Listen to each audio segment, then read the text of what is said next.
It's the end of the world as we know it. This is the end. Ha!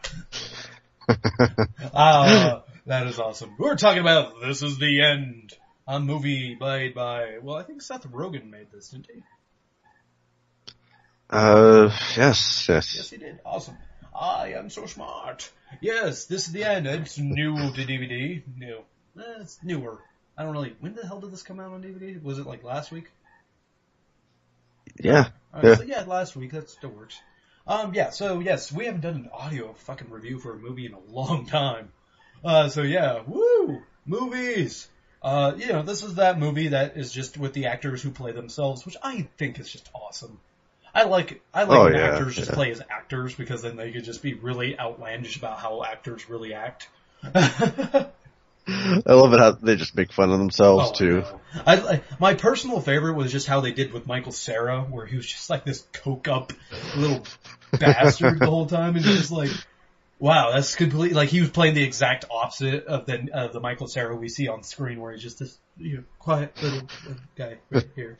And we also got to see Michael Cera with the other version of Michael Cera. I forget who the hell that actor is. He's from Kick-Ass. You know what I'm talking about? No. Well, no. The villain in Kick-Ass, the kid villain. Oh, yeah. Everyone calls him McLovin. Yeah, McLovin, there we go. McLovin, yes. Other Michael Cera looking dude. Yes. Where they're both really quiet and nerdy, and they don't really like to talk a lot. I'm just like, oh, fuck you. But anyways, yeah. The movie is really not even about either one of those two, but, the movie about this movie is about, alright, so Jay, you say what? How do you pronounce his name? God, I'll just spell it out. Baruchel. Bart. How did they get Jay out of that? Well, Jay is his first name. You fucker! Why didn't you just say his name's Jay? Okay. God, I thought that was his first name he just said. I was like, oh, Jesus. I didn't know if his name was like actually Jason or something, because they just call him Jay the entire time. But, you got Jay, he's from, movies he's from, because he's kind of a smaller time actor. He was in, Tropic Thunder and, she's out of my league or something like that. He's like the main character. He's kind of that skinny, kind of talks like this, and, and then he's probably really good friends with Seth Rogen, and, they start out doing the thing I thought was awesome, where they just, they're like, food, pot, and Killzone 3. I'm like, yeah, two of those things sound awesome. So, they start out doing that, and they're like, oh, let's go to this party at James Franco. Well, at the party at James Franco, the world ends, literally. Like, all the good Christians go up to heaven, or good people, I should say. And all the actors, well enough, they stay down on Earth, and they have to deal with demons and the end of the world situations. And comedy ensues. Oh, God. And I have to say, this movie genuinely made me laugh. I actually really dug the shit out of this movie. Did you laugh at this movie? I mean, that's the most important thing. Oh, yeah. Yes. I was watching it with my family. What a perfect movie to watch. Yeah, it was... Oh, yeah. And it's, there's some things where just, I think it's hilarious how they show in that trailer how they're always talking about, like, oh, we have, like, this, we got, like, 15 beers, a couple things of vodka, 12 waters, it's like they just list off a bunch of this junk.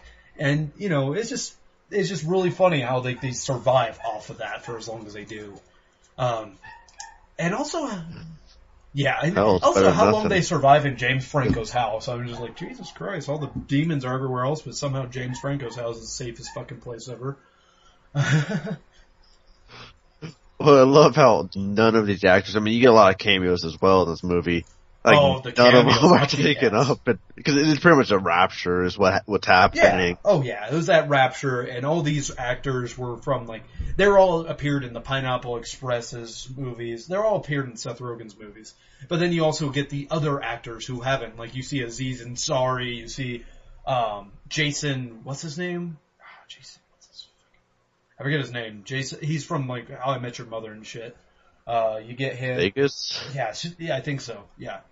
I'm not sure. I just threw a random name out. Oh, no. Oh, shit. God damn it. I thought you knew. Yeah, you get the guy from How I Met Your Mother. You get a lot of cameos from the actors in the beginning. I mean, it's kind of actually funny to see in the beginning, just see how they get killed off. Just because some of them die funny and others just die just from falling in a hole. But it's really kind of funny how, you kind of get this weird bromance between Jay and Seth Rogen. Kind of like this weird bromance triangle where you get Seth Rogen having to choose between Franco and Jay. Because they're the entire time, they're just like, no, pick me. I thought you were my friend. The weirdest love triangle I've ever seen. Well, I mean, it's weird because, there's a part in the movie where, it's not really spoilers, but, they go over to James Franco's house and James shows them this, the pictures they have up. And it has, both James Franco's name and Seth Rogen's name next to each other. And he just loves these little paintings he has up there, and it's just hilarious because, wow, didn't know you were going to go that far with it. And I also still love how they're just they reference a lot of their previous movies as well. And I do have to say, let me ask you real quick, who was your favorite character in this movie? I'd say Danny McBride. Okay, you and me are in the same boat. Danny McBride. Good Christ.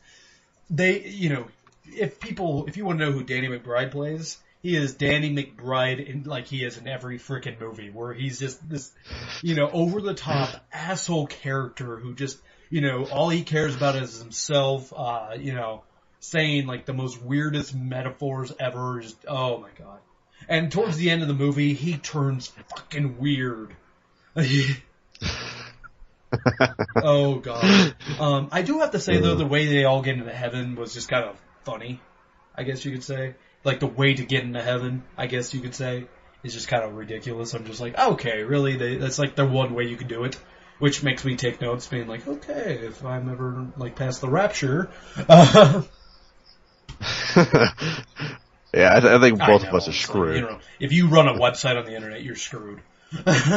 Unless it's ChristiansMingle.com, then you're really screwed. You're promoting unprotected sex. What? No. All right, let's just go back and forth. Not really back and forth. All right. In 30 seconds. No. Hey, in 30 seconds, give me your complete thoughts on the movie. Now, go.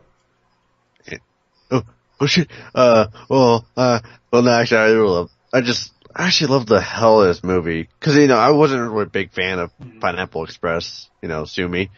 But, for kind of just I guess you could say a somewhat of independent movie, because it was Seth Rogen and Evan Goldberg who were the directors of this. And so, I love how these actors play themselves, and they always make references. And, they just, they just rip into each other, which is hilarious. It's definitely, as we kind of said, Danny McBride was our kind of favorite character. He wasn't originally even invited to the party, and he comes in later, so, it's kind of a surprise, and you realize why he wasn't invited to the party. Oh yeah, very quick. Yes, I completely agree with you.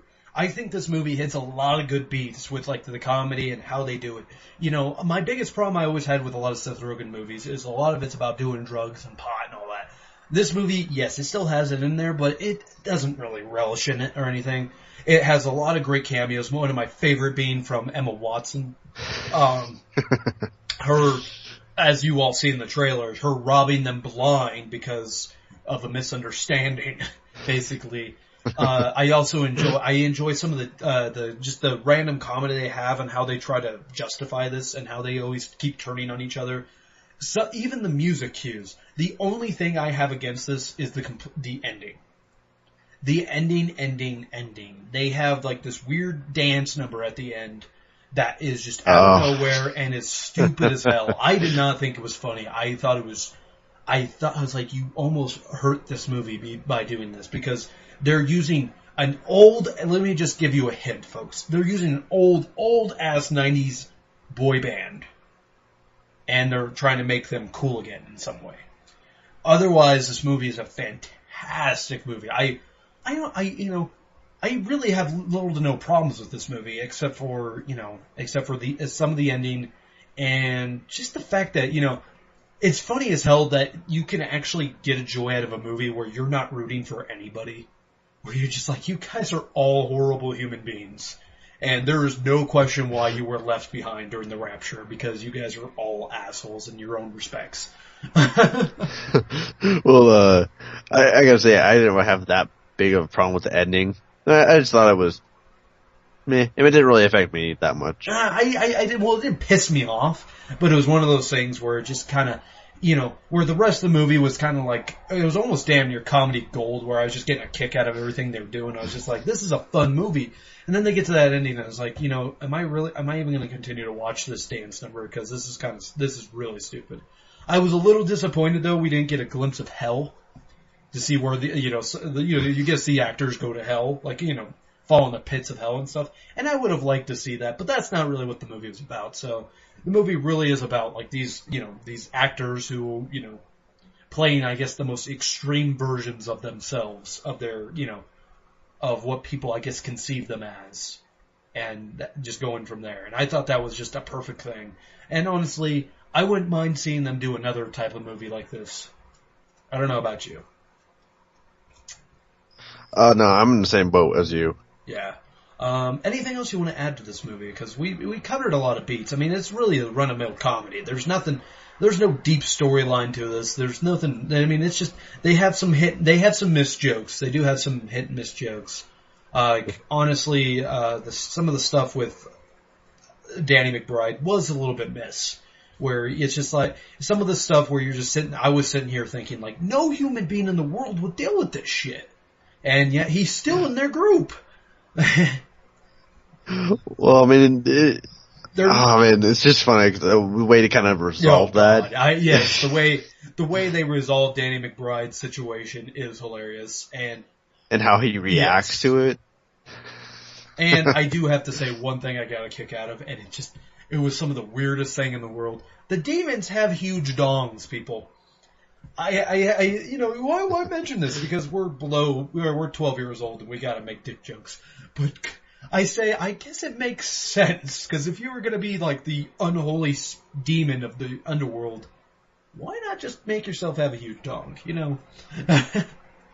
And they go out and make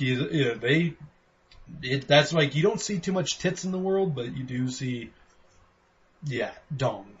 And I also have to say they have one joke that goes on for some time that kind of annoyed the shit out of me. And that's just when I'll say it. Danny McBride and James Franco keep saying like, well, I'm just going to throw my cum in you and I'm going to come over. That kind of drug on for quite some time. And it was kind of like almost a Family Guy thing where they're just like, they keep going and going and going. And I got a little annoyed with it personally. So, closing thoughts? Anything else you want to add? Not really. I mean, it was just, I'd probably say, rent this movie, you just want a good laugh. Simple as that. I mean, probably, for rating wise, I'd probably give this probably a 3 out of 5. 3 out of 5? It's enjoyable. That's perfectly fair with this. I actually really agree with you. This is not something I'm glad I didn't see in theaters, because I don't know how it would have felt. I mean, for a $1 Redbox rental, I think that was perfectly okay. I was able to get my enjoyment, get a couple chuckles, and then send it back. I would say this is a perfect rental, not meant to own. I mean, I guess unless you're like diehard into you love Seth Rogen that much, then I guess you probably already own it. But for the rest of you who saw the commercials, I laughed at the commercials. I knew I was going to laugh at the movie then. So I'm also going to give this, I'm going to give it a 3 out of 5 as well. I think it's a perfect, I think it's a good rental, good comedy, but I don't see myself ever going back to it personally. I don't see myself watching this over and over. This is not as good as, say, This Is the End, or At World's End, I should say. Oh, God. So many End of the World movies. This isn't as good as At World's End, and it's not as good as, like, other, comedies like that. So, but, it's still worth a Redbox. That is it, everybody. How should we end this? I don't know. On the highway. Yeah. Down, highway to hell.